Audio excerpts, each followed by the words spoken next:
बिस्मिल्लाहिर्रहमानिर्रहीम। अस्सलाम वालेकुम। आज हम अपनी क्लास में स्क्वायर रूट से मुतालिक कुछ एग्जाम्पल्स सॉल्व करेंगे। क्वेश्चन है हमारे पास, by which smallest number can 275 be multiplied to get a perfect square.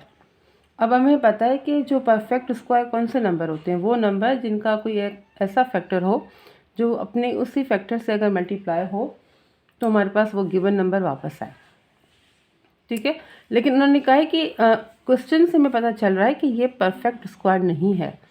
अब कुछ कुछ स्टूडेंट्स को कन्फ्यूजन होता है कि हमें कौन सा मेथड अपनाना चाहिए, बाय लॉन्ग डिवीजन या बाय प्राइम फैक्टराइजेशन। अब इसमें देखने ये चीज़ समझने की ज़रूरत है कि अगर हम इसको बाय लॉन्ग डिवीजन मेथड से करेंगे ना, चलिए इसको बाद में डिस्कस करते हैं, पहले हम करते हैं बाय प्राइम फैक्टराइजेशन मेथड से। अगर हमारे पास कोई भी ऐसा नंबर है और हमने उसके फैक्टर्स फाइंड आउट कर लिए।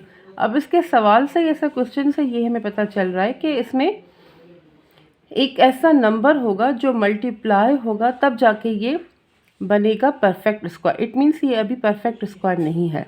अब वो नंबर हमें कैसे पता चलेगा? अगर हम प्राइम फैक्टराइजेशन को सोचें तो उसमें क्या होता है, उसमें पेयर्स बनते हैं। इट मीन्स इसका कोई ऐसा एक पेयर होगा जो नहीं बनेगा, वो सिंगल होगा।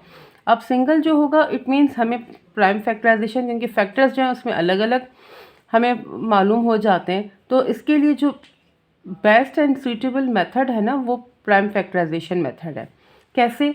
अब हमारे पास नंबर है 275। ठीक है, अब अपने यहाँ अगर इसके हम फैक्टर फाइंड आउट करें तो क्या है इसके फैक्टर? इसके फैक्टर होंगे, अब देखें लास्ट में हमारा जो नंबर है वो ऑड नंबर है। ऑड नंबर को हम 2 की टेबल नहीं लगा सकते। 2 के बाद जो प्राइम नंबर है वो है 3। 3 का चेक करने का तरीका दोबारा रिपीट कर देती हूँ। क्या होता है कि वहाँ पे मौजूद जितने भी नंबर्स हैं उन सबको आप प्लस कर दें।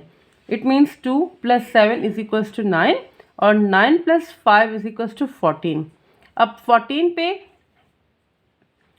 3 की टेबल नहीं लगती, इट मीन्स इस पर भी 3 की टेबल नहीं लगती। अब 3 के बाद जो हमारा प्राइम नंबर है वो है 5।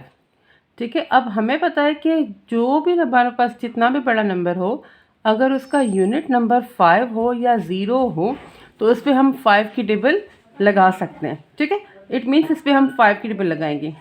5 5 = 25। ठीक है, और यहाँ पे अगर 2 हमारे पास रिमेनिंग यहाँ पे आ जाता है, इट मीन्स 5 5 अगेन 5 5 = 25। यहाँ पे नंबर 5 5 है तो हमें पता है कि ज़ाहिर है 5 5 पे 5 की टेबल लगेगी। 5 1s are 5, 5 1s are 5। अब 11 जो है वो प्राइम नंबर है, इट मीन्स 11 पे 11 की टेबल लगेगी। 11 1s are 11।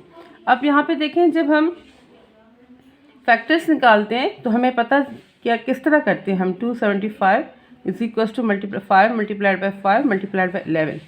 अगर सपोज ये तो एक हमारा पेयर बन रहा है, ये 5 5 हमारा पेयर बन रहा है। हमारा पेयर कौन सा नहीं बन रहा? ये हमारा पेयर नहीं बन रहा।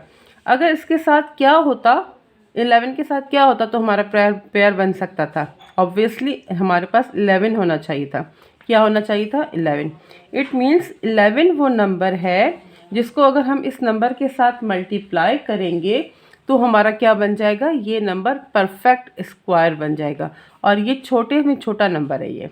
ठीक है, इससे बड़े और भी नंबर होंगे जिसको हम मल्टीप्लाई करेंगे तो ये परफेक्ट स्क्वायर बन सकता है, लेकिन 11 वो इस वक्त छोटा नंबर है जो इसको परफेक्ट स्क्वायर बनाएगा। इसका आंसर क्या होगा? 11, क्योंकि हमें इसके साथ क्या चाहिए होगा? 11 चाहिए था ताकि ये 11 का 11 के साथ पेयर बन जाए और ये परफेक्ट स्क्वायर बन जाए। अब इसको माइंड में आता है ना समटाइम्स कि हो सकता है कि ये ना हो, ये कैसे होगा, ऐसे कैसे हो सकता है, 11 बहुत बड़ा है, 2 3 5 भी तो हो सकते हैं। तो हम क्या करते हैं, हम इसको प्रूव करके देखते हैं। 275 मल्टीप्लाइड बाय 11। ठीक है, अब 1 5s are 5, 1 7s are 7 और 2 अगेन 5 7 2। अब ये क्या हो जाएगा? 5, ये क्या हो जाएगा? 12, ये क्या हो जाएगा? 10 एंड इट बिकम्स 3025। अब हम 3025 को करके देखते हैं क्या वो परफेक्ट स्क्वायर है। 3025 अगर हमें इसके, अच्छा आंसर इसका क्या है? 11 है आंसर। ये स्टेप और ये स्टेप जो कर रहे हैं वो हम अपने लिए कर रहे हैं ताकि हमें पता चले कि क्या हमने क्वेश्चन को सही किया है, या हम करके देखते हैं कि वाकई ऐसा है जिस तरह हमसे सवाल में पूछा गया है। अब ये नंबर हमारे पास हैं, इन पे ज़ाहिर है 5 की लगेगी। क्यों 5 की लगेगी? क्योंकि इस पर 2 की तो नहीं लग सकती, लेकिन हम 3 की भी नहीं लगा सकते, क्योंकि इन सबको प्लस करके हमारे पास 3 के टेबल में वो नंबर नहीं आ रहा। इट मीन्स हम 5 की टेबल लगाएंगे। 5 6 आर 30। अच्छा, अब देखें स्टूडेंट्स, यहाँ पे 5 6 आर तो मैंने 30 कर दिया। अब 2 पे टेबल नहीं लगती 5 की, तो मैं एट अ टाइम 2 नंबर ले रही हूँ बीच वाले स्टेप में। फर्स्ट स्टेप में लिए, इसको हम इग्नोर करते हैं फर्स्ट स्टेप को, लेकिन जब हम सेकंड स्टेप में 2 नंबर्स लेते हैं, और यानी कि एक नंबर हमारे पास छोटा होता है, उससे हम डिवाइड नहीं कर सकते, तो दूसरा नंबर लेते हैं, तो हम क्या करते हैं, बीच में 0 लगाते हैं। ठीक है, अब यहाँ पे क्या आ जाएगा, 5 5 ज़ा 25। अगेन 5 की टेबल, 5 1 ज़ा 5, 5 2 ज़ा 10 और 5 1 ज़ा 5। अब यहाँ पर देखिए 121 हमें पता है 11 की टेबल में आता है। ठीक है, 11 1 ज़ा 11 और 11 1 ज़ा 11। अगेन यहाँ पे 11 1 ज़ा 11। इट मीन्स इस नंबर को हम जब मल्टीप्लाई करते हैं 11 के साथ, तो हमारा परफेक्ट स्क्वायर बनता है। तो हमारा जो क्वेश्चन था, जो हमसे पूछा गया था, उसका आंसर क्या है, 11। यानी कि 11 वो छोटे में छोटा नंबर है जो इस नंबर के साथ मल्टीप्लाई होके इसको परफेक्ट स्क्वायर बनाएगा।